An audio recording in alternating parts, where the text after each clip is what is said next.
നമസ്കാരം, ഞാൻ doctor Alakananda, Ayurveda doctor and yoga instructor. March മാസത്തിലെ ഈ കനത്ത ചൂടിലും നമ്മുടെ മുസ്ലിം സഹോദരങ്ങൾ റംദാൻ മാസത്തിലെ ഈ 30 ദിവസത്തെ നോമ്പ് അനുഷ്ഠിക്കുകയാണ്. ഉപവാസം തുടങ്ങി കുറച്ച് ദിവസങ്ങൾ മാത്രമേ ആയിട്ടുള്ളൂ എങ്കിലും നമ്മുടെ ക്ലിനിക്കിലേക്ക് വൈറസ് സംബന്ധമായ, ദഹന സംബന്ധമായ, അതായത് അസിഡിറ്റി റിലേറ്റഡ് ആയിട്ടുള്ള നെഞ്ചരിച്ചില്, വയറരിച്ചില്, പുളിച്ചു തകട്ടൽ തുടങ്ങിയ ആരോഗ്യ പ്രശ്നങ്ങളുമായിട്ട് രോഗികൾ സമീപിക്കാറുണ്ട്. ശരിയായ രീതിയിലുള്ള ഉപവാസമാണ് എങ്കിൽ നമുക്ക് ശരീരത്തിനും മനസ്സിനും ഒട്ടേറെ നല്ല ഗുണങ്ങളാണ് ഉണ്ടാക്കാറുള്ളത്. എന്നാൽ ശരിയായ രീതിയിലല്ലാത്ത ഉപവാസവും ആഹാര രീതികൾ മൂലം അനവധി ആരോഗ്യ പ്രശ്നങ്ങൾ ഉണ്ടാക്കാറുമുണ്ട്. അപ്പം ഇത്തരം അസിഡിറ്റി കംപ്ലൈന്റ് ഉള്ളവർക്ക് വേണ്ടിയിട്ടുള്ളതാണ് ഈ ഒരു വീഡിയോ. അസിഡിറ്റി കംപ്ലൈന്റ് ഉള്ളവർ നോമ്പ് തുറക്കുന്ന സമയത്തും അതിനുശേഷമുള്ള ആഹാര കാര്യങ്ങളിലും കുറച്ച് കാര്യങ്ങൾ ശ്രദ്ധിക്കേണ്ടതുണ്ട്. നോമ്പ് തുറക്കുന്ന ഇഫ്താർ സമയത്ത് ഇത്തരം അസിഡിറ്റി കംപ്ലൈന്റ് ഉള്ളവർ സിട്രസ് ഫ്രൂട്ടുകളായിട്ടുള്ള നാരങ്ങ, ഓറഞ്ച്, മുസമ്പി തുടങ്ങിയവ കഴിക്കാതിരിക്കുക. അവയുടെ ജ്യൂസും അത് ഫ്രഷ് ആയിട്ടും കഴിക്കാതിരിക്കുക. ഇത്തരം ഫ്രൂട്ടുകൾ നമ്മുടെ വയറ്റിലുള്ള അസിഡിറ്റി വീണ്ടും കൂട്ടുന്നതാണ്. അതിനു പകരം മൺകൂജയിലോ മൺപാത്രത്തിലോ സൂക്ഷിച്ചിട്ടുള്ള ഒരു ഗ്ലാസ് വെള്ളം കുടിച്ച് നമുക്ക് നോമ്പ് മുറിക്കാവുന്നതാണ്.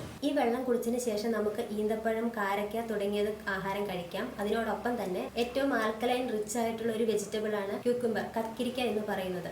അത് നമുക്ക് ഉൾപ്പെടുത്താവുന്നതാണ്. പിന്നീട് നമുക്ക് ഉൾപ്പെടുത്താവുന്ന മറ്റൊരു ആഹാരമാണ് മോര് അല്ലെങ്കിൽ പ്രോബയോട്ടിക് റിച്ച് ആയിട്ടുള്ള തൈര്.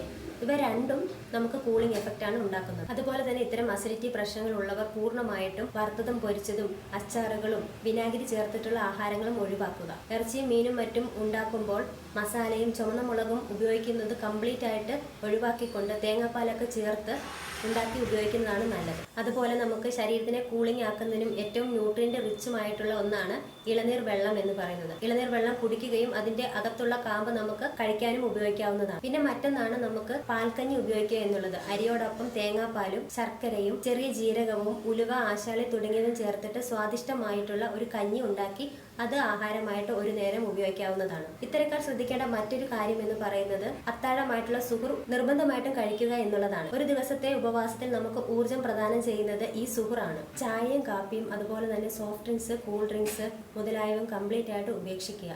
ഈ ചായക്കും കാപ്പിക്കും പകരം നമുക്ക് ഉപയോഗിക്കാവുന്ന ഒരു നല്ലൊരു ഹെർബൽ ഡ്രിങ്ക് ആണ് കരിഞ്ചീരകവും ഇരട്ടി മധുരവും ചേർത്ത് നിർമ്മിക്കുന്നത്. അതിനുവേണ്ടി നമുക്ക് വേണ്ടത് 1 സ്പൂൺ കരിഞ്ചീരകവും 1 സ്പൂൺ ഇരട്ടി മധുരവും 2 ഗ്ലാസ് വെള്ളത്തിൽ നന്നായി തിളപ്പിച്ച് 1 ഗ്ലാസ് 2 നേരമായിട്ട് ഈ നോമ്പ് തുറന്നതിന് ശേഷമുള്ള സമയത്ത് കുടിച്ചു തീർക്കുക. എല്ലാവർക്കും ആരോഗ്യപൂർണ്ണമായിട്ടുള്ള ഒരു നോമ്പുകാലം ആശംസിക്കുന്നു. അഡ്വാൻസ്ഡ് റംസാൻ ആശംസകൾ.